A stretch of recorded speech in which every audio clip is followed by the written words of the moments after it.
News India 27 नव्या पिढीचं नवं माध्यम. नाशिकच्या गवळाणे फाटा येथे रिंग रोड बाधित शेतकऱ्यांनी आज रास्ता रोको आंदोलन करत प्रशासनाविरोधात जोरदार घोषणाबाजी केली. अन्यायकारक भूसंपादन, अपुरा मोबदला आणि शेतकऱ्यांची संमती न घेता प्रक्रिया राबविल्याचा आरोप करत आंदोलनकर्त्यांनी न्याय न मिळाल्यास तीव्र आंदोलनाचा इशारा दिला आहे. नाशिकमधील गवळाणे फाटा येथे रिंग रोड बाधित शेतकऱ्यांनी महामार्गावर रास्ता रोको आंदोलन केले.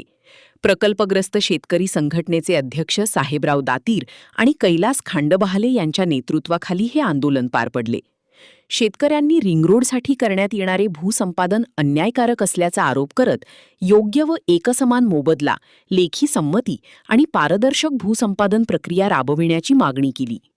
आंदोलनामुळे काही काळ वाहतुकीवर परिणाम झाला.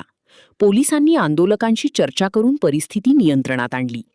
यावेळी शेतकरी प्रतिनिधींनी पोलीस आयुक्तांना निवेदन देत रिंग रोड प्रकल्पातील कथित गैरप्रकारांची चौकशी करण्याची मागणी केली. मागण्या मान्य न झाल्यास पावसाळी अधिवेशनात विधानभवनावर आणि त्यानंतर मुंबईत तीव्र आंदोलन छेडण्याचा इशाराही शेतकऱ्यांनी दिला आहे. काहीच राहिलेली नाही.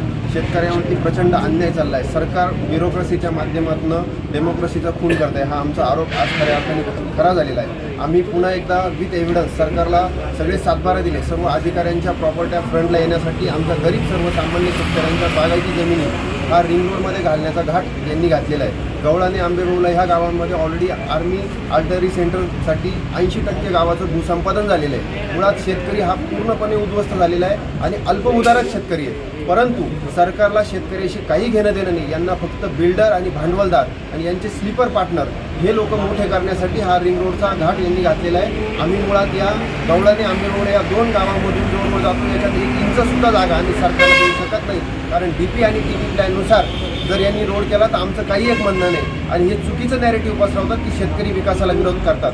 मुळात शेतकरी विकासाला विरोधात नाही. आजपर्यंत देशाला जे काही दिलं हे शेतकऱ्यांनीच दिलेलं आहे. आमचं म्हणणं एवढंच आहे की तुम्ही DP TP प्रमाणे प्लॅनप्रमाणे रोड करा, आमचा काही विरोध नाही. परंतु आता आम्ही आंदोलनाची धार अजून तीव्र करणार आहोत. पुढची दिशा आमचे नेते साहेबराव दातीर पुढे सांगतील. धन्यवाद. जय जवान जय किसान.